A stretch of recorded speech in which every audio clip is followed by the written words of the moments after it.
ক্ষমা করে দিতে আল্লাহর বড্ড ভালো লাগে। বান্দা আল্লাহর কাছে বারবার চাক, চোখের পানি ছাড়ুক, এটা আল্লাহ পছন্দ করে। চোখের পানির যে কত পাওয়ার আপনি কল্পনাই করতে পারবেন না। অনুশোচনার চোখের পানি চোখ বেয়ে নাকের ডগা পেয়ে জমিনে পড়ার আগেই আল্লাহ এই বান্দারে মাফ করে দেয়। আয়াতুল কুরসি পড়বেন, কবুল করে নেবে কে? মান ক্বারা আয়াতুল কুরসি দুবুরা কুল্লি সালাওয়াতিন মাকতুবা লাম ইয়ামনাহু মিন দুখুলিল জান্নাতি ইল্লাল মাউত। প্রত্যেক ফরজ সালাতের পরে যে একবার করে আয়াতুল কুরসি পড়ে তার জান্নাতে ঢোকার ক্ষেত্রে আর কোনো বাধা নাই। একটা জিনিস ছাড়া, মরণ। মরে না তাই জান্নাতে যায় না, মরলেই জান্নাতি। আরো জোরে পড়েন সুবহানাল্লাহ।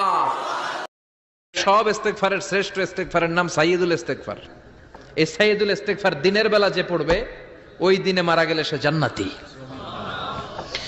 এই সাইয়্যিদুল ইস্তেগফার রাতের বেলা যে পড়বে ওই রাতে যদি ইন্তেকাল হয় ওই লোকটা জান্নাতি।